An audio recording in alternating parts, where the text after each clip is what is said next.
로마서 4장 17절부터 22절까지 제가 공독하겠습니다. 기록된 바 내가 너를 많은 민족의 조상으로 세웠다 하심과 같으니 그가 믿은 바 하나님은 죽은 자를 살리심이 없는 것을 있는 것으로 부르시는 이시니라. 아브라함이 바랄 수 없는 중에 바라고 믿었으니 이는 내 후손이 이같으리라 하신 말씀대로 많은 민족의 조상이 되게 하려 하심이라. 그가 백세나 되어 자기 몸이 죽은 것 같고 사라의 태가 죽은 것 같음을 알고도 믿음이 약하여지지 아니하고 믿음이 없어 하나님의 약속을 의심하지 않고 믿음으로 견고하여져서 하나님께 영광을 돌리며 약속하신 그것을 또한 능히 이루실 줄을 확신하였으니 그러므로 그것이 그에게 의로 여겨졌느니라. 기도하겠습니다. 거룩하고 존귀하신 주님 은혜와 사랑에 감사드립니다. 우리도 주님의 나 허락하셔서 공예배로 하나님께 영광 돌릴 수 있게 하신 은혜 감사드립니다. 이 시간 주님의 말씀 듣는 시간입니다. 우리 안에 계신 성령께서 함께 하셔서 듣는 말씀 가운데 하나님의 음성을 듣는 시간 될 수 있도록 인도하여 주옵소서. 감사드리며 사랑이 많으신 예수님의 이름으로 기도드렸습니다. 우리가 함께 살피는 로마서를 비롯해서 이제 로마서시는 어떤 면에서 읽기가 아주 좋습니다. 바울이 이제 논리적으로 글을 썼기 때문에 그 논리에 따라서 읽어나가면은 바울이 무엇을 말하려고 하는지가 아주 분명해집니다. 그래서 좀 분명해요. 그래서 바울은 이제 우리가 봤듯이 복음을 전하기 위해서 이 로마서를 썼습니다. 로마서를 썼고, 그리고 복음을 말하기 위해서 가장 먼저 한 일은 사람들이 죄인이다. 그거에 대해서 이야기를 쭉 했습니다. 이방인들의 죄와 유대인들의 죄를 말하면서 이제 결론이 모든 사람은 죄인이다. 누구도 하나님의 영광을 이룰 수 없다. 이게 바울의 결론이었죠. 사람은 하나님을 떠나서 살 수가 없습니다. 하나님과 함께하는 것이 영원한 생명이죠. 그런 올바른 관계에 있는 것을 의롭다라는 게 바로 성경입니다. 그러니까 성경에서 의롭다라고 말하는 것은 하나님과 올바른 관계에 있다. 하나님을 섬기고 하나님께 순종하는 그런 올바른 관계에 있다. 그게 바로 이제 성경에서 말하는 의롭다입니다. 그리고 그것이 하나님 나라라는 것을 우리는 이제 지난 시간 봤죠. 상속자라는 것을 통해서요. 율법을 완전히 지키면 의롭게 됩니다. 율법으로 우리는 의로워질 수 있어요. 율법으로 살 수가 있습니다. 율법을 완전히 지키면 됩니다. 그런데 누구도 완전히 지킬 수 없습니다. 율법을 완전히 지켜서 하나님의 통치 아래서 하나님과 함께하면은 우리는 하나님 나라를 살게 되지만 함께할 수 없습니다. 율법을 지킬 수가 없는 게 바로 우리의 현실이죠. 아담이 실패했고 아담 이후에 모든 사람들이 실패했습니다. 심지어 죄인들을 구원하시기 위해 택하신 하나님의 백성들 이스라엘도 실패했습니다. 그게 구약의 역사예요. 우리가 이스라엘의 역사를 볼 때 성경은 성경에 나온 구약의 이스라엘 역사가 하나님께서 우리에게 주신 계시입니다. 그 외에 다른 이스라엘 역사 있잖아요. 세상 학자들이 연구하는 이스라엘 역사와 성경에 나오는 이스라엘 역사가 따로 있는 건 아니에요. 같은 이스라엘 역사지만 하나님께서 그 이스라엘 역사 중에서 우리에게 계시로 주셔야 되는 것을 선택하셔서 성경에 기록하도록 하신 거예요. 그러니까 이스라엘의 모든 역사가 하나님의 계시가 아니라 그 가운데 성경에 기록된 게 하나님의 계시인 겁니다. 그러니까 이거 말고 다른 이스라엘의 역사는 우리가 굳이 알 필요가 없어요. 그러니까 성경 외에 다른 이스라엘 역사를 통해서 하나님의 계시를 깨닫는다, 하나님의 뜻을 안다, 불가능합니다. 물론 성경을 조금 더 잘 해석하기 위해서 이렇게 참고할 수는 있겠지만 이스라엘 역사 자체가 하나님의 계시가 아닙니다. 성경에 기록된 이스라엘 역사가 하나님의 계시인 거죠. 그래서 아무튼 간에 그 이스라엘 역사를 보면 우리가 알 수 있는 건 단 하나죠. 모든 사람들은 죄인이다. 아니 이스라엘도 실패했잖아요. 하나님의 백성이라는 이스라엘도 실패했습니다. 하나님께서 율법을 주시고 하나님께서 애굽에서 불러내시고 하나님께서 그들에게 사사를 주시고 왕을 주시고 선지자를 보내셨던 그 이스라엘도 실패했습니다. 그러니까 모든 사람들이 실패한 거죠. 구약의 결론, 모든 사람들은 하나님의 영광을 이룰 수가 없습니다. 그래서 율법 외에 한 의가 필요했습니다. 그리고 그 의는 그리스도를 믿는 믿음으로 모든 사람들에게 허락되는 하나님의 의이죠. 다른 조건이 없습니다. 그래서 우리는 자랑할 게 없는 거죠. 내가 한 게 아니라 믿음으로 받기 때문에. 또 믿는 모든 사람에게 허락됩니다. 그러니까 모든 사람들에게. 그냥 교회 안에서는 무슨 이런 뭐 무슨 평가름이나 이런 게 없어야 됩니다. 왜냐하면 믿는 모든 사람들이 한 형제이기 때문에. 그냥 교회에서 하지 말아야 될 게 두 가지가 있습니다. 이걸 안 되면 하나님의 그 계시의 말씀 이걸 안다면 교회에서는 이 두 가지가 있을 수가 없어요. 자랑과 비교입니다. 제발 나는 뭐했다, 나는 어땠다, 뭐 자랑하면 안 됩니다. 자랑할 게 뭐가 있어요? 다 하나님의 은혜입니다. 모두 다 은혜입니다. 모두 다. 내가 교회에서 뭘 하는 것도 은혜고, 내가 만약에 뭐 예를 들어서 뭐 내가 시험을 잘 봤다, 그것도 하나님의 은혜고, 내가 뭐 돈을 많이 벌었다, 하나님의 은혜예요. 자랑할 게 뭐가 있습니까? 비교해서 가자. 뭐 누구는 어떻고 누구는 어떻고 누구는 어떻다. 아니 하나님의 은혜인데 그게 할 게 뭐가 있어요? 어디서 나오냐? 이게 바로 교만에서 나오는 겁니다. 우리가 로마서 1장에서 살폈듯이 교만은 공동체를 무너뜨리는 아주 심각한 죄입니다. 교만이 다른 게 교만이 아니에요. 하나님의 말씀을 따르지 않는 게 교만이고, 내가 다른 사람보다 잘났다고 생각하는 게 교만입니다. 자랑하는 게 교만이고, 비교하는 게 교만이고요, 비난하는 게 교만입니다. 아니, 내가 죄인인데 누구를 비난해요? 내가 정말 은혜로 믿음으로 통해 구원받았다고 믿고 고백한다면 그에 맞는 모습이 나와야 됩니다. 만일 아브라함이 행위로서 의롭다 하심을 받았으면 자랑할 것이 있으려니와 하나님 앞에서는 없느냐. 이게 우리의 협상하는 겁니다.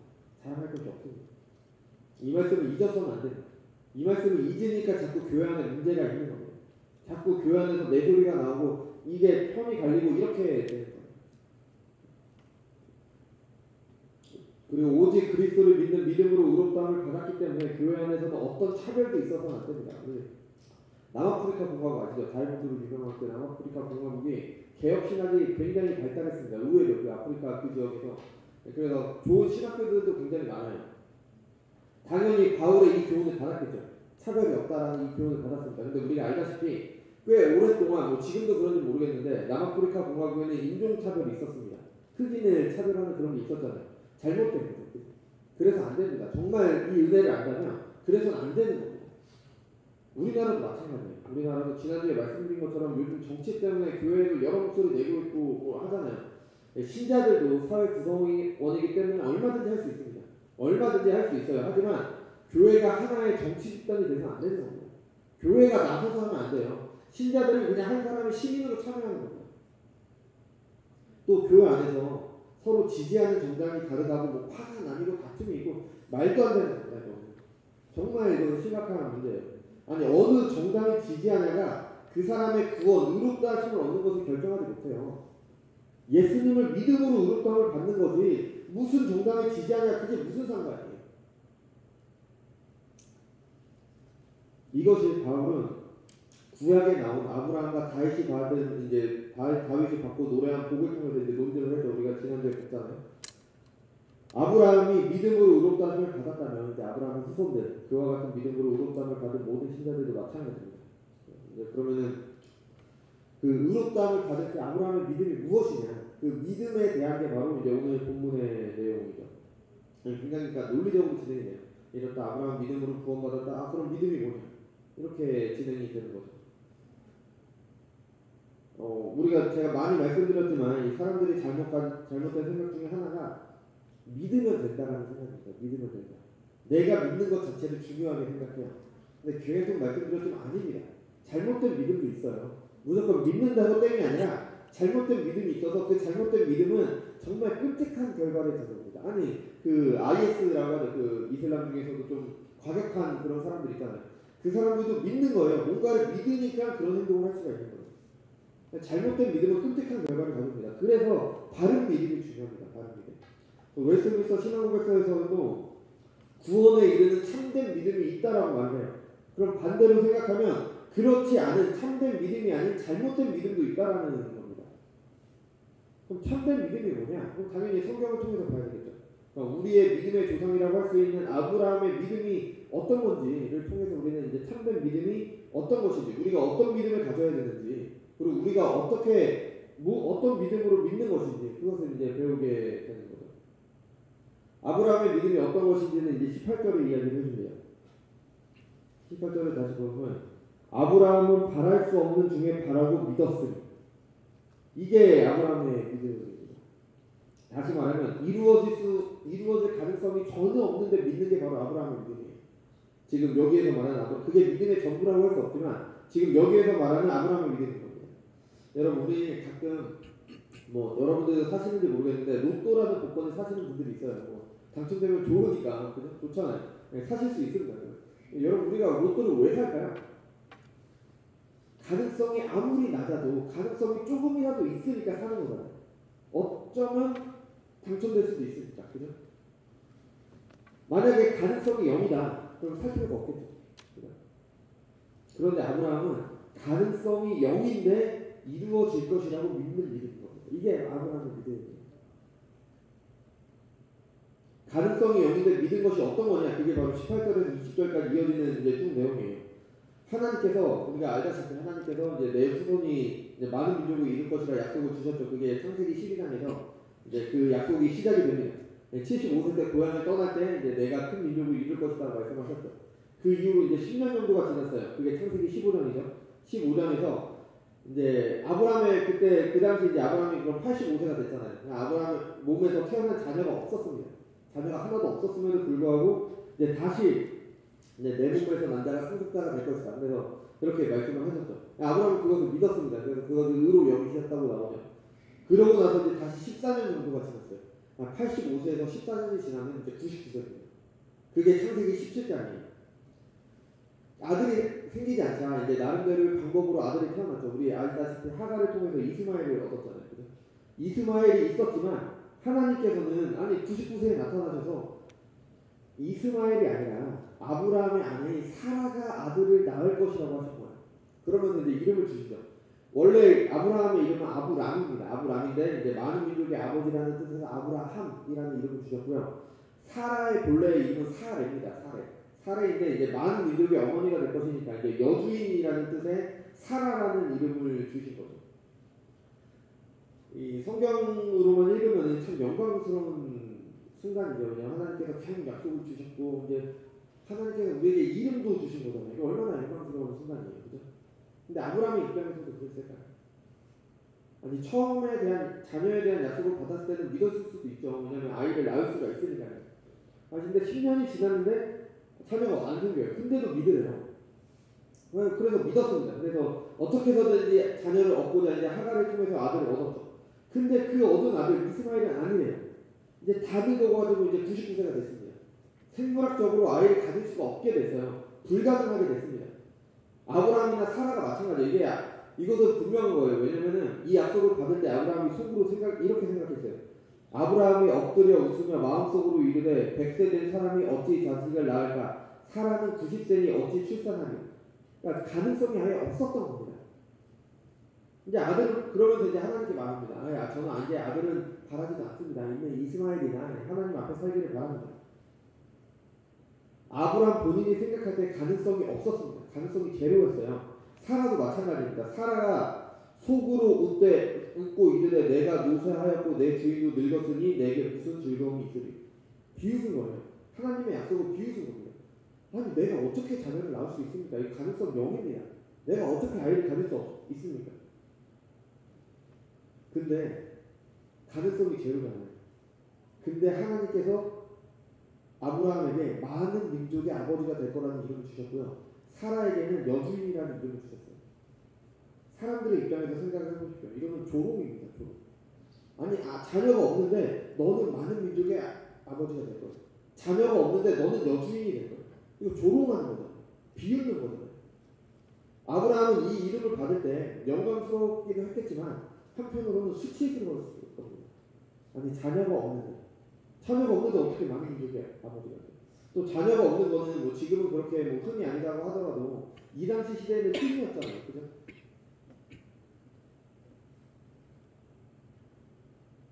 이제 어떤 느낌인지 아시겠어요? 하나님께서 주신 약속이 이런 겁니다. 이런 상황인 거예요. 근데 아브라함은 이런 상황에서 믿은 거예요.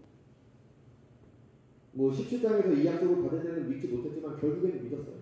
그래서 이제 히브리서 11장을 보면은 믿음으로 사라 자신도 나이가 많아 단산하였다면 이제 아이를 낳을 수 없게 됐다는 거죠. 잉태할 수 있는 힘을 얻었으니 이는 약속하신 이를 믿으신 줄 알았습니다. 이러므로 죽은 자와 같은 한 사람으로 말미암아 하늘의 허다한 별과 또 해변의 무수한 모래와 같이 많은 후손이 생육하여 되리라. 죽은 자와 같았어요. 아이를 더 이상 낳을 수가 없는 죽은 자와 같은 상황에서 하나님을 믿음. 가능성이 0일 때, 바랄 수 없을 때 믿은 게 이게 바로 아브라함의 믿음이에요. 히브리서 11장 1절에서도 우리의 믿음에 대해서 말합니다. 믿음은 바라는 것들의 실상이요 보이지 않는 것들의 증거. 바라는 것, 아직 이루어지지 않는 것이 실제로 있다라고 믿는 게 믿음인 겁니다. 이루어지지 않아서, 아니 우리의 생각과 판단으로는 이루어지지 않는 게 너무나 당연해서 보이지 않는 것에 대한 증거가 바로 믿음인 겁니다. 없는데 있는 것으로 믿는 겁니다. 불가능할 때 가능한 것으로 믿는 겁니다. 이게 바로 믿음이에요. 약속을 믿는다는 것이 수치스러울 때, 사람들의 조롱거리가 될 때 믿는 겁니다. 노아가 방주 지을 때 보세요. 비 내린다 했는데 사람들은 다 조롱했잖아요. 그거 믿는 게 바로 믿음인 겁니다. 여러분, 우리의 믿음이 이렇습니다. 그리스도를 믿고 하나님 나라를 믿는 우리의 믿음은 사람들은 우리를 조롱합니다. 여러분, 그렇지 않습니까? 때로는 우리 자신도 하나님의 말씀, 하나님 나라가 불가능하다고 생각하지 않습니까? 그러니까 세상에서 하나님의 법이 아닌 세상 법을 따라서 살잖아요. 아니, 우리가 왜 하나님의 뜻이 아니라 세상의 법을 따라서 살아요? 하나님의 뜻이 이루어지지 않을 거라고 생각하니까 그런 거잖아요. 하나님의 법대로 하면 안 될 거니까 그렇게 생각하고 하는 거잖아요. 하나님의 법이 아니라 큰 나무에 느부갓네살에게 붙어서 살려고 하잖아요. 하나님의 백성이 하나님이 아니라 바벨론 왕의 진미를 먹으려고 하잖아요. 왜 그렇게 해요? 이루어지지 않을 것 같아요. 안 될 것 같아요. 성경은 이렇게 말하는데 현실은 아닙니까? 일제시대 때 왜 교회들이 신사참배했습니까? 하지 않으면 망할 것 같으니까. 도저히 하나님의 법을 지킬 수 없을 것 같으니까. 하나님의 법보다 일제의 총칼이 가까웠기 때문 아닙니다. 그런데 그럴 때 믿는 게 기독교의 믿음이라는 겁니다. 바랄 수 없을 때 믿는 게 믿음이라는 거예요. 아니, 하나님 왜 이렇게 가혹하십니까? 아니, 굳이 가능성이 0일 때까지 몰아가셔야 됩니까? 아니, 좀 진작 주시면 좋잖아요. 그러면 믿음을 저버리지 않잖아요. 아니, 좀 진작 아들을 주셨으면 좋잖아요. 근데 여러분, 여기에 놀라운 은혜가 있는 겁니다. 사람은요, 우리에게 조금이라도 살아날 구멍이 있다면 하나님을 의지하지 않아요. 하나님을 믿지 않습니다. 여러분, 그렇지 않으세요? 내가 뭔가 할 수 있으면은 우리는 하나님을 의지하지 않아요. 그 방법을 의지하지. 아브라함을 보십시오. 아브라함은 처음에는 하나님께서 네 후손이 많을 것이다. 엘리에셀, 동이죠. 엘리에셀이 나의 상속자가 될 것입니다. 다른 대안을 제시합니다. 너 아니다. 네 몸에서 날 자다. 그럼 이스마엘이나 하나님 앞에 잘 살기를 원합니다. 대안을 제시해요. 계속. 왜냐면 가능성이 없으니까. 뭔가 가능성이 있을 것 같은 사람이 있잖아요. 근데 가능성이 없자 그때 하나님을 믿는 겁니다. 그래서 스스로 전혀 이룰 수 없을 때 그때 하나님을 완전히 의지하게 되는 거죠. 아무런 소망이 없어야 우리는 신전하게 하나님을 믿게 됩니다. 자신을 신뢰하지 않는 거죠. 근데 여러분, 이게 바로 우리가 지는 십자가입니다. 예수님께서 말씀하신 자기 십자가를 지고 예수님을 따르라는 말씀은 어떤 의미였죠? 예수님께서 가신 죽음의 길을 따르라는 겁니다. 죽으라는 거예요. 죽으러 가야 된다는 겁니다. 그러니까 완전히 죽은 자가 돼서 아무런 소망이 없을 때, 바랄 수 없을 때 비로소 그리스도를 의지하게 되기 때문에 자기 십자가를 지고 예수님을 따라야 됩니다. 여러분, 우리가 어떻게 부활의 영광에 참여할 수가 있습니까? 죽지 않는 사람에게 부활이 있습니까? 어떤 이상한 학자들이 주장하는 것처럼 예수님께서 실제 죽은 것이 아니라 허상이었다. 아니면은 죽으신 것이 아니라 잠깐 기절한 것이다. 이렇게 말하는 학자들이 있어요. 진짜 실제로. 그랬다면은 부활이 가짜죠. 죽은 게 아닌데 어떻게 부활하실 수가 있어요? 죽지 않으셨는데 어떻게 살아날 수가 있어요? 죽었던 사람이 살아나야 부활이잖아요. 신자들이 부활의 영광에 동참하기 위해서 어떻게 해야 됩니까? 죽어야 됩니다. 죽어야지. 자살해야 된다 이런 말씀 드린 게 아니에요. 죽음과 같은 고난의 길을 걷는 겁니다. 죽어서 아무런 소망이 없는 나를 발견해야 되는 겁니다. 그때 비로소 그 상황에서 하나님을 의지하는 것. 그게 바로 믿음인 겁니다. 전혀 바랄 수 없을 때, 소망이 없는 상황이 될 때 그리스도를 참으로 믿고 부활의 영광에 참여하게 됩니다. 로마서 5장 3절에서 4절입니다. 다만 이뿐 아니라 우리가 환난 중에도 즐거워하나니 이는 환난은 인내를, 인내는 연단은 소망을 이룰 줄 압니다. 아니, 어떻게 사람이 어려움을 즐거워할 수 있습니까? 어떻게 고난을 즐거워할 수가 있어요? 그리스도인들은 바보라서 그렇습니까? 하나님께서는 그의 자녀들에게 고통을 주시는 것을 좋아하시기 때문에 이런 말씀으로 그 신자들을 가스라이팅 하시는 건가요? 아닙니다. 고난을 통해 참된 믿음에 들어가기 때문에, 그리고 그 고난을 통해 부활의 영광을 동참하기 때문에. 여러분이 그리스도를 위하여 고난을 겪고 있다. 그럼 그리스도의 영광에 참여하는 길을 가고 있는 겁니다. 생각하건대 현재의 고난은 장차 우리에게 나타난 영광과 비교할 수 없다. 예수님께서도 같은 말씀을 하셨죠. 나로 말미암아 너희를 욕하고 박해하고 거짓으로 너희를 거슬러 모순 악한 말을 할 때는 너희에게 복이 있나니 기뻐하고 즐거워하라. 하늘에서 너희 상이 큼이라. 너희 전에 있던 선지자들도 이같이 박해하느니라.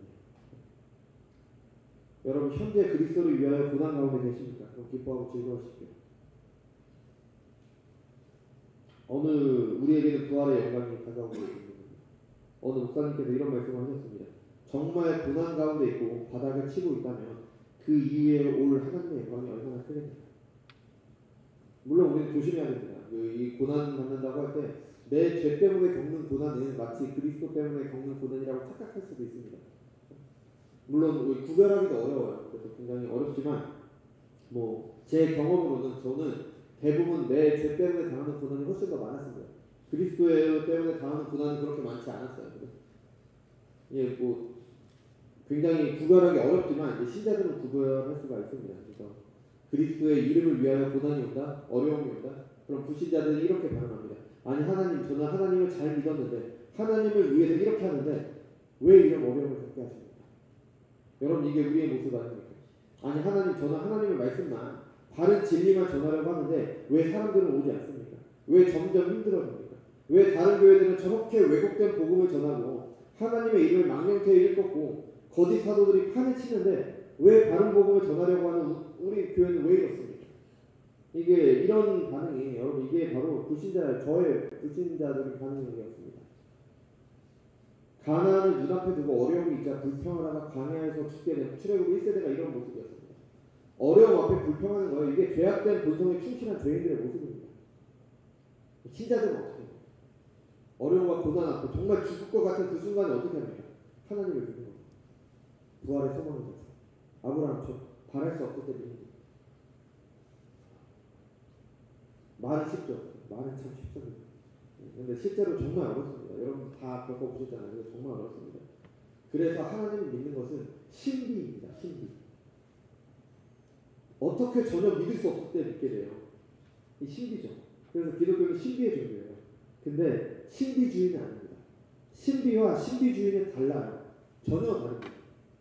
우리가 이해할 수 없는 너무나 크시고 광대하시고 영원하신 하나님을 믿기 때문에 신비입니다. 당연하죠. 근데 신비주의는 아니라는 겁니다. 이 신비와 신비주의의 차이를 프란시스 셰퍼라는 학자가 아주 잘 정리를 했어요. 이분이 아주 훌륭한 학자분이신데 잘 구분을 해요. 그러니까 기독교가 말하는 신비와 잘못된 신비주의의 차이가 뭐냐? 그 근거가 하나님의 계시이냐 아니냐의 차이입니다. 우리가 지금 살피는 믿음처럼 기독교에는 분명히 사람이 이해할 수 없는 신비가 있어요. 근데 그 신비는 하나님의 계시인 성경에 근거합니다. 아브라함이 바랄 수 없는 중에 믿었습니다. 그럼 그 믿음은 성경이 근거해서 계시하고 있는 거잖아요. 어떻게 믿었는지는 신비입니다. 모릅니다. 근데 믿었다라고 나오기 때문에 우리는 그 믿음이 신비롭지만 알 수가 있는 거예요. 그게 맞다라는 거예요. 그렇지만 골로새서 1장 26절 27절에서도 같은 말을 하죠. 이 비밀은 만세와 만대로부터 감추어졌던 것인데 이제 그의 성도들에게 나타났고 하나님이 그들로 하여금 이 비밀의 영광이 이방인 가운데 얼마나 풍성한지를 알게 하게 하시니라. 이 비밀은 너희 안에 계신 그리스도니 곧 영광의 소망이. 이 비밀로 번역된 단어가 이제 미스테리온이라서 이제 영어로 미스테리죠. 그러니까 신비입니다. 신비. 그러니까 이 신비가, 그러니까 이 기독교의 계시는 신비예요. 그런데 하나님의 계시를 통해 증거된 진리, 우리가 다 알 수는 없지만 우리가 믿는 그 바로 신비인 거예요. 신비주의는 뭐냐? 성경에 근거가 없는데 개인의 직관이나 체험에 근거한 게 신비주의인 거예요. 이 신비주의는 기독교에 굉장히 위험합니다. 왜냐하면 마치 신앙이 좋은 것처럼 보일 수 있기 때문에. 나는 열심히 기도해서 하나님의 음성을 들었습니다. 신앙 좋은 것처럼 보이잖아요. 나는 하나님과 직접적인 교제를 합니다. 얼마나 신앙이 좋은 것처럼 보여요. 근데 이게 신비주의라니까요. 성경에 근거가 없잖아요. 이 신비주의로 얼마나 많은 거짓 교사들이 사람들을 가스라이팅해요. 그죠? 제가 저번에 말씀드린 요즘에 잘 보지도 않는 박혁 전도사 그런 사람도 있잖아요. 정말 저는 왜 그 사람을 가는지 이해가 안 돼. 말도 안 되는 소리 하고 있잖아. 말도 안 되는 소리. 아무튼 그렇습니다. 이렇게 신비주의예요. 신비주의. 성경에 근거하지 않는 거. 성찬을 통해서 어느 목사님께서 신비와 신비주의를 잘 설명해 주셨어요. 가톨릭에서는 성찬을 할 때 빵과 포도주가 그리스도의 몸과 피가 된다라고 해요. 그러니까 우리가 먹는 빵과 포도주가 실제로 그리스도의 몸과 피로 변한다. 빵이 아니라 이건 그리스도의 몸이고 이건 포도주가 아니라 그리스도의 피다. 그러니까 아예 완전히 변한다. 이렇게 얘기를 해요. 그래서 그 사람들은 이제 포도주도 돌리지 않습니다. 왜냐면 그게 그리스도의 피인데 돌리다가 떨어지면 어떡하냐. 함부로 그래서 안 된다. 그래서 안 돌리죠. 근데 이거는 전혀 성경적인 근거가 없어요. 사람이 만들어낸 거죠. 이게 신비주의인 겁니다. 이게 신비주의. 전혀 성경적인 근거 없이 그냥 자기들이 만들어. 아니 빵인데 그게 어떻게 그리스도의 몸이 돼요? 그리스도의 몸은 하나님 우편에 계신데 이게 피인데 이게 포도주인데 어떻게 그리스도의 피가 됩니까? 우리가 먹어보면 포도주잖아요. 다 성찬할 때 드셔보셨잖아요. 포도주잖아요. 빵이잖아요. 그게 어떻게 그리스도의 몸과 피가 돼요? 물리적으로는 전혀 변화가 없습니다. 이게 다 신비주의죠. 그래서 종교개혁자 중에 이제 쯔빙글리라는 사람은 이것에 너무 반대한 나머지 아예 신비적인 요소를 다 뺐어요. 그래서 성찬에 사용하는 빵과 포도주는 그리스도의 살과 피를 상징할 뿐이다. 그냥 나타내는 것 뿐이다. 다른 의미는 없다. 신비로운 거 다 빼고 사람이 이해할 수 있는 설명을 했죠. 근데 이것도 기독교가 아니에요. 우리는 단순히 빵과 포도주를 먹고 마시지만 성령의 일하심이 그 가운데 있습니다. 그래서 신비가 아닌 거예요. 성령의 일하심이 없는 기독교는 기독교가 아니라 종교처럼 아무리 성경을 많이 읽고 신앙 성적을 많이 읽고 히브리어와 헬라어가 능통해서 원어로 성경을 읽고 기독교 교류에 능통을 해도 성령의 일하심이 없으면 아무런 의미가 없어요. 그건 기독교가 아닙니다. 종교처럼일 뿐이에요.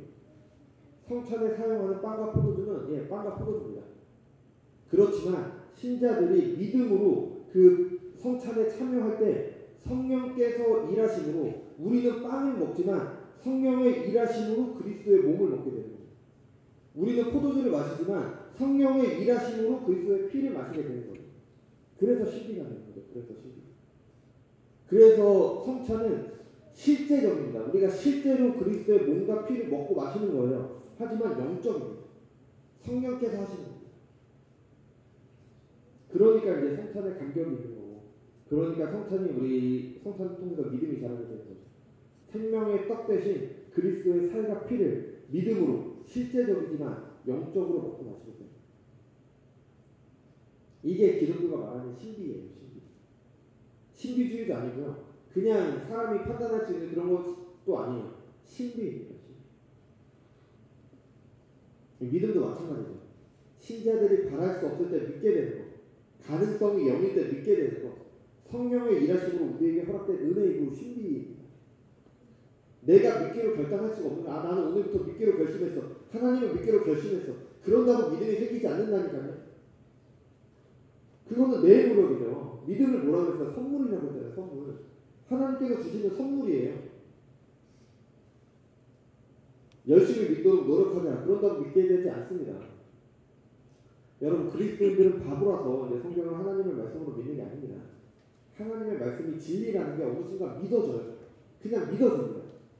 내가 믿겠다고 해서 믿는 게 아니라 그냥 믿어집니다. 어떤 계기가 있을 수도 있고, 근데 그 계기가 정확하지 않을 수도 있고 그냥 스며들듯이 그렇게 믿게 될 수도 있죠. 근데 어찌되었든 믿게 됩니다. 그래서 신비인 거예요. 그래서 성령이 일하시는 겁니다. 이 신비 때문에 아브라함이 어떻게 믿게 됐는지는 이제 정확하게 말할 수 없어요. 하지만 성령께서 어떻게 일하셨는지 알 수가 없는 거죠. 그렇지만 이제 성경에 나와 있는 바에 따라서 무엇을 믿었는지는 알 수가 있습니다. 20절에서 21절을 보면은 믿음이 없어 하나님의 약속을 의심하지 않고 믿음으로 견고하여져서 하나님께 영광을 돌리며 약속하신 그것을 또한 능히 이루실 줄을 확신하였으니 하나님의 약속을 믿습니다. 그 전에는 이제 19절에서 우리가 본 것처럼 아브라함은 전혀 믿을 수 없게 된 상황을 말하죠. 가능성이 0이 되었다. 근데 그 상황에서도 하나님의 약속을 믿었습니다. 믿음이 없어져서 하나님의 약속을 의심하지 않고 도리어 견고해졌습니다. 여러분 이게 얼마나 놀라운 신비입니까? 환경은 더욱 절망적이 됐어요. 더 믿을 수 없는 상황이 됐습니다. 근데 믿음이 더 견고해졌습니다. 고난 때문에 하나님에게서 멀어진 게 아니라 힘들다고 환경이 이래서 하나님을 믿지 못한 게 아닙니다. 믿음이 더 견고해져요. 아니 아브라함에게 언약을 준 것이 사람이라면 믿을 수 있겠습니까? 아니 우리 사람끼리 약속을 할 때 우리가 아무리 잘 믿고 우리가 잘 알고 믿는 사람이라고 하더라도 어떤 약속을 했는데 그 약속이 점점 지켜질 수 없는 그런 상황이 돼간다면 우리는 그 사람을 의심할 거 아니에요. 아, 저 사람이 약속을 어기겠구나. 그러면서 이제 대안을 준비하겠죠. 당연한 얘기잖아요. 그죠? 근데 언약을 주신 분이 하나님이십니다. 그렇기 때문에 의심하는 게 아니라 끝까지 믿고 있냐는 거죠. 믿음이 약해지는 게 아니라 도리어 견고해졌습니다. 하나님께서 능히 이루실 줄이요. 하나님께서 죽은 자를 없던 것을 있게 하시는 분입니다. 죽었던 같은 그 아브라함과 사라를 통해서 이삭이 태어나도록 하셨던 분이죠. 하나님께서 능히 이루실 줄 알고 하나님께 영광을 돌리죠. 아브라함이 하나님께 어떻게 영광을 돌렸습니까? 하나님의 약속을 믿고 결국 이삭을 얻었습니다. 이삭의 이름의 뜻은 웃음이에요. 웃음. 하나님께서 아들을 주실 것이라고 말할 때 사라가 웃었잖아요. 비웃은 거죠. 그래서 그 사라의 죄를 드러내기 위해서 하나님께서 아들이 태어날 건데 이름을 이삭, 웃음이라고 해라. 그렇게 주신 겁니다. 결국 언약이 이루어주셔서 아브라함과 사라에게는 또 기쁨의 웃음을 주셨어. 이 두 가지 의미가 이삭의 이름에 같이 있는 거예요. 그러니까 아브라함과 사라는 이삭을 볼 때마다 이삭의 이름을 부를 때마다 가능성이 없을 때 언약을 이루신 하나님을 기억했습니다. 믿음이 더 견고해지는 거죠. 더 하나님을 믿게 되는 겁니다. 그 믿음이 어디까지 갑니까? 아들 이삭을 제물로 바치라고 했을 때 순종하는 데까지 가게 되는 겁니다. 아브라함은 아들을 죽이는 것처럼 아무렇지 않게 생각해서가 아닙니다. 언약을 이루신 하나님, 죽은 자와 같았던 아브라함과 사라에게서 아들을 낳게 하신 하나님을 신뢰한 겁니다. 믿은 거예요. 그의 약속을 믿은 겁니다. 그냥 알아서 하시겠지 이게 아니라 분명한 믿음입니다. 아브라함은 시험을 받을 때 믿음으로 이삭을 드렸으니 그는 약속을 받은 자로 돼 그 외아들을 드렸느니라. 그에게 이미 말씀하시기를 내 자손이라 칭할 자는 이삭으로 말미암으리라 하셨으니 그가 하나님이 능히 이삭을 죽은 자 가운데서 다시 살리실 줄로 생각한지라. 비유컨대 그를 죽은 자 가운데서 도로 가는 것입니다. 이삭이 죽는데 어떻게 이삭을 통해 언약이 이어져요? 말도 안 되는 상황, 가능성이 0이잖아요. 그러면서 하나님의 언약을 믿는 겁니다. 아이를 가질 수 없을 때 이삭을 주신 그 하나님을 믿는 거죠. 그리고 그 믿음에 합당한 순종으로 하나님께 영광을 돌렸습니다. 이 믿음이 어디서 났습니까? 아브라함이 어떻게 이렇게까지 하나님을 믿을 수가 있었습니까? 은혜입니다. 그의 삶을 통해 다양한 경험과 다양한 계시를 주셨죠. 또 그것들을 통해 성령께서 아브라함이 하나님을 믿도록 하시는 겁니다. 고난 속에서, 어려움 속에서 도저히 순종할 수 없을 것 같은 상황에서 하나님의 약속을 믿는 믿음의 삶으로 하나님께 영광 돌리도록 하셨습니다. 여러분, 우리에게는 이런 믿음이 있습니까? 하나님께서 허락하신 고난 가운데 우리는 너무 쉽게 하나님을 원망하며 그의 언약을 의심하지 않습니다. 믿음에 대해 말할 때 우리가 주의할 게 있죠. 교회 안에 들어온 세속주의 때문에 사람들은 하나님께서 약속하지 않으신 것까지 약속하신 것으로 스스로 생각하고 믿습니다. 이것도 신비주의예요. 내가 스스로 내 맘대로 생각하는 겁니다. 예수 잘 믿으면 사업에 성공한다. 예수 잘 믿으면 좋은 대학 간다. 예수 잘 믿으면 높은 자리에 올라간다. 여러분, 하나님께서 우리에게 이런 약속을 주셨습니까? 성경에 그런 게 한 구절이라도 있어요? 없잖아요. 근데 우리 스스로 약속을 만들어내요. 그러니까 이게 신비주의인 거죠. 한때 유행했죠. 무슨 모의 지경을 넓혀야 된다. 모의 지경을 넓혀야 된다. 하나님께서 말씀하신 지경은 그 지경이 아니잖아요. 근데 왜 이걸 얘기를 합니까? 이런 것들은 다 일반인의 영역인 거예요. 많이 말씀드렸잖아요. 사업에 성공하려고 하면 열심히 일해야죠. 때로는 순결하게, 때로는 지혜롭게 잘 판단해서 이렇게 일해야 돼. 좋은 대학에 가려면 공부해야죠. 열심히 공부해야죠. 높은 자리에 오르기 위해서 당연히 합당한 노력을 해야죠. 어떤 사람이 다이어트를 하고 싶어요. 그런데 기도만 한다고 살이 빠져요? 운동하고 식단 조절해야죠. 마찬가지입니다. 물론 이 모든 것도 다 하나님의 은혜예요. 그런데 이 은혜는 믿는 사람에게만 허락된 은혜가 아니라 모든 사람에게 허락이 된 거잖아요. 누구나 다 열심히 일하면 돈을 벌고 누구나 다 열심히 공부하면 좋은 대학에 가는 거잖아요. 모든 사람에게 허락된 은혜잖아요. 그런 것들이 가능할 수 가능하도록 이 세상을 창조하시고 운행하시는 분이 하나님이십니다. 그래서 이 모든 게 다 은혜예요. 그래서 근데 불신자들은 그 은혜를 몰라요. 같은 은혜를 받는데 그 은혜를 모르기 때문에 하나님께 감사하지 않지만 우리는 그 은혜를 알기 때문에 똑같은 결과를 얻더라도 감사를 하는 거죠. 하나님께 기도하면서 열심히 노력하면서 또 그 결과를 이뤘을 때 감사하는 거죠. 그렇다고 해서 뭐 오직 믿음으로 주신다고 하니까 기도만 하면 다 된다 아니잖아요. 오직 믿음으로 주시는 거는 하나님의 그 구원의 은혜잖아요. 뭐 기도하는 중에 하나님이 성공할 것이 뭐 꼭 대학에 붙을 것이라는 확신을 주셨으니까 이제 나는 아무것도 안 해도 된다. 다 잘 될 거다. 이게 신비주의잖아요. 이게 신비주의. 성경에 그런 약속이 어디 있습니까? 성경에 또 다른 하나님의 계시는 없습니다. 우리가 믿어야 하는 것은 성경에 기록된 하나님 나라에 대한 하나님의 약속인 겁니다. 상황이 아무리 절망적이어도 하나님 나라 이루어집니다. 나를 보면 아무런 소망이 없어요. 그럼에도 하나님께서는 나를 구원하십니다. 지금 겪는 어려움을 생각하면 전혀 가능성이 없습니다. 하나님 나라를 산다고 하는데 안 돼요. 도리어 그렇게 살려고 하니까 고통과 고난이 따를 뿐입니다. 그래서 하나님이 때로는 안 계신 것 같아요. 아니 하나님이 계시다면 어떻게 이런 상황까지 오게 됩니까? 아니 나는 하나님의 뜻대로 살려고 하는데 왜 이렇게까지 됩니까? 그럼에도 하나님의 약속이 있기 때문에 오래 참고 인내함으로 하나님께 영광 돌리는 겁니다. 소망이 없는 현실, 절망스러운 상황을 외면하는 게 아니에요. 현실로부터 도피하는 게 믿음이 아니에요. 도리어 현실이 똑바른 겁니다. 아브라함은 알았어요. 내가 아이를 갖지 못할 거라는 거 너무 잘 알았잖아요. 사라도 알았잖아요. 속으로 비웃기까지 했잖아요. 근데도 믿는 거예요. 하나님께서 약속하셨기 때문에 믿음이 약해지지 않는 겁니다. 신자들도 마찬가지입니다. 우리에게 이런 믿음이 있습니다. 사람들은 모두 고난을 피하기 원합니다. 고난의 길 가고 싶어하는 사람이 누가 있어요? 당연히 가고 싶지 않죠. 그래서 사람들은요 십자가의 길을 원하지 않습니다. 좁은 길로 가기 싫어해요. 넓고 편해 보이는 넓은 길로 가고자 합니다. 근데 그 길은 멸망입니다. 그리스도인이라고 하면서 십자가의 길을 피해서는 안 됩니다. 여러분 어느 목사님의 말씀처럼 우리는 세상의 우상을 위해서도 고난의 길을 가잖아요. 좋은 대학 가기 위해서 12년간 죽어라고 공부하잖아요. 그죠? 근데 그 좋은 대학 가는 거 뭐 좋은 대학 갔다 합격했다 그럼 그 순간 영광스럽죠. 근데 사라질 거잖아요. 사라질 영광이잖아요. 우리 그거 위해서 12년 동안 그렇게 고생하잖아요. 그런데 십자가를 지나 약속된 부활의 영광은 영원이잖아요. 그런데도 신자들이 십자가의 길, 고난의 길을 거절하는 것은 바람직하지 못하는 겁니다. 부활의 영광을 바라보면 당연히 그 길에 가야 되는 거죠. 도리어 고난의 길을 통해 약속된 부활의 영광을 바라봐야 되는 거죠. 그러니까 누가복음에 보면은 마태복음에는 8복이 나오지만 누가복음에는 4복 4화가 나오잖아요. 그래서 뭐 가난한 자는 복이 있다라고 얘기하는데 지금 부자인 자는 화 있을진저 이렇게 얘기하잖아요. 그게 무엇을 말하고 그러니까 물리적으로 가난하고 부자이면 그 복과 저주가 아니잖아요. 그죠? 지금 이 땅에서 그리스도를 위하여 고난받는 사람들은 복이 있다는 거고 지금 이 땅에서 이 세상을 위해서 고난받지 않고 이 세상을 위해서 살아가는 사람을 부유한 자라고 얘기하면서 그 사람들에게는 화가 있을 거라고 얘기하는 거죠. 넓은 길로 가면 화 있을 거라고 얘기하는 거고 좁은 길로 가면 좁은 문으로 가면 부활의 영광이 기다리고 있을 것이다라고 얘기를 해주는 거죠. 고난 중에 죽은 것과 같이 된 나를 다시 살리시는 부활의 영광을 기대하고 소망하며 믿음의 삶으로 하나님께 영광 돌려야 되는 겁니다.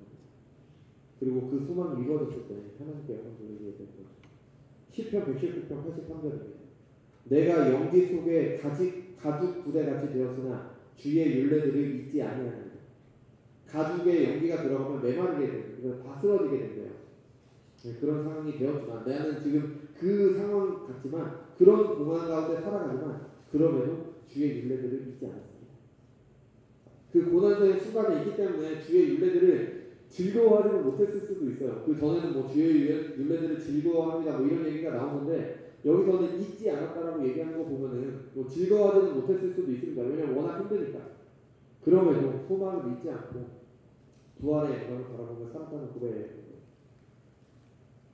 이것이 오늘 본문에서 말하는 믿음이 약하여지지 아니하고 믿음이 없어 하나님의 약속을 의심하지 않고 믿음으로 견고하여져서 하나님께 영광을 돌리며 약속하신 그것을 또한 능히 이루실 줄을 확신하는 삶입니다.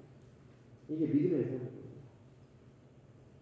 이런 믿음을 갖게 되는 게 바로 신비이죠. 하지만 이런 믿음을 갖기 위해서는 우리가 해야 되는 일이 있습니다. 하나님을 아는 것입니다. 로이드 존스 목사님께서는 이렇게 말씀하셨어요. 성경을 철저하고 깊이 알고 그 방법을 통해 하나님을 알아가는 것이 강한 믿음을 갖는 방법이다. 마음에 새기고 기억하고 묵상하라. 그리고 마지막으로 그것을 여러분이 살면서 겪게 되는 구체적인 상황들에 적용하라. 우리를 고통에 빠뜨리는 주범은 하나님에 대한 무지이다. 하나님에 대해 안다고 하나님을 믿게 되지 않습니다. 여러분, 내가 하나님에 대해서 이만큼 알고 뭐 성경에 대해서 이만큼 알고 교리를 이만큼 안다고 해서 하나님을 믿는 게 아니에요. 성령의 일하심이 있어야 됩니다. 당연히 신비죠. 그렇지만 알아야지. 알지도 못하는데 어떻게 믿어요? 모르는데 그냥 내가 생각한 대로 믿는다면 그게 신비주의잖아요. 신비주의는 나에게서 시작하기 때문에 확신이 없습니다. 상황이 달라지면 그 마음이 변해요. 환경이 좋지 않으면 확신하다가 환경이 좋으면 확신하다가 나빠지면 의심하게 됩니다. 근데 하나님의 계시에 근거하는 믿음, 신비는 아닙니다. 변치 않으신 하나님을 믿기 때문에 바랄 수 없는 분을 믿게 됩니다. 그래서 십자가의 고난이 지나 부활의 영광이 이르는 겁니다. 여러분, 저도 그렇고 여러분도 그렇고 편하고 좋은 삶을 살기 바랍니다. 하지만 하나님의 말씀은 우리에게 그리스도를 위하여 하나님 나라를 위하여 십자가를 질 것을 말하고 있습니다. 그런 삶을 살아야 된다고 말하고 있어요. 그리고 그런 삶을 살 것이다라고 말하고 있습니다.